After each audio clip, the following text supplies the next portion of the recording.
ancestral chamber.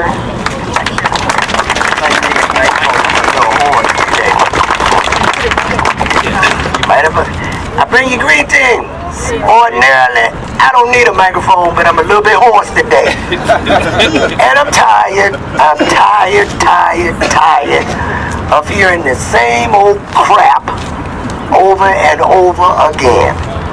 Now, I'm supposed to speak on why we should remember the ancestors, the struggles and just the horrificness of slavery.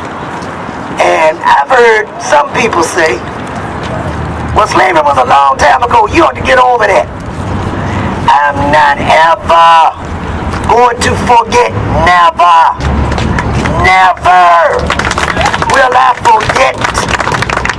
When I look around Richmond, and I first noticed that brother over there on the corner, I don't know what he's saying, but I know that his mind has been scrambled by the psychological effects of slavery.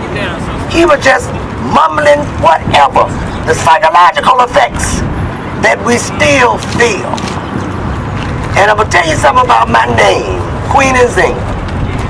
About 15, maybe 20 years ago, I do a lot of work in prison reform, which, as we all know, is the modern-day slavery plantation.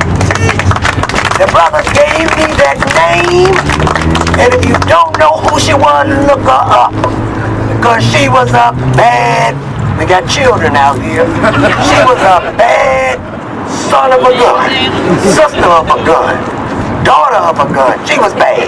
Look her up. And I tried to wear that name proudly. And I also wanted to comment on where we were just a few minutes ago. I was, what should you say? I was privileged to come to the mayor's press conference when he announced this, shall we say, pie in the sky plan. We couldn't even set foot on the property. We were told we had to stay on the sidewalk because we were uninvited guests. What I'm here to tell you today, I got my walking stick here and I'm calling up my ancestors. Boom, boom, boom. The original Trinity, Asar, Aset, and Heru. I'm calling them, and they invited us out here today. They called us to come.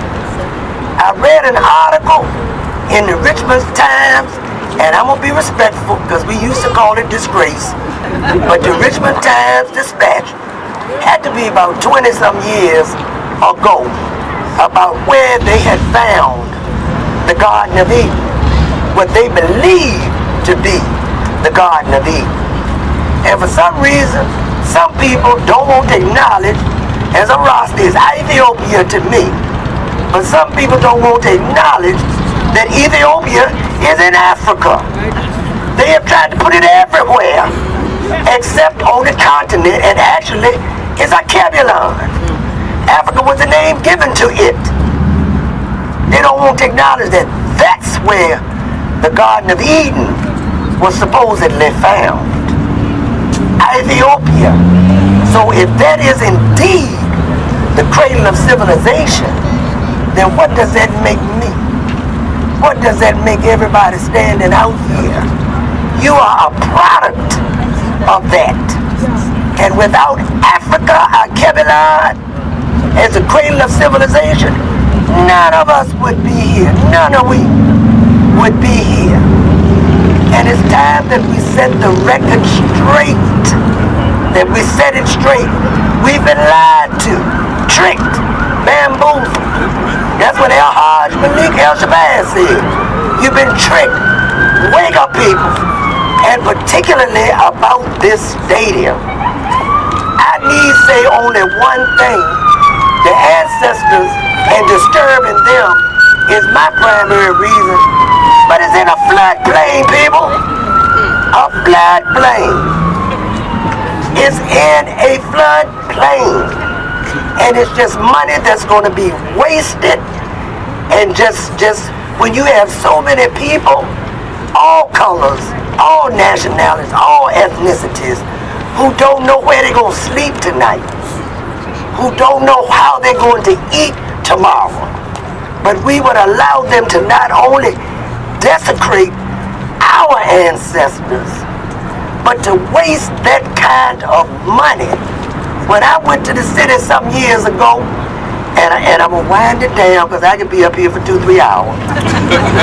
When I went to the city about 2-3 years ago, I just needed some emergency assistance with my rent. I filled out the paperwork, got all the way back to the back, and the lady told me, well, Miss Taylor, I'm sorry, but Mayor Jones has cut off all emergency funding. I'm like, what? What did you just say? He had cut off all emergency funding.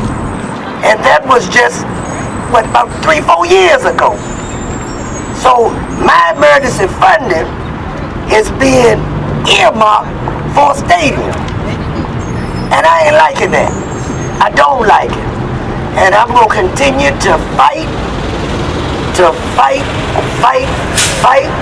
I will be at a rally somewhere 70, 80 years from now, and they're going to look down and say, Queen Nzinga just passed on. Because I'm going to be there fighting, and then I'm just going to lay down, and I'm going on with the ancestors. But I'm going to fight with the last breath in my body. I'm going to speak up, I'm going to speak out, and I will not allow this to happen. And neither will the ancestors. Try to dig. That's all I got to say. Try to dig. Peace and blessings.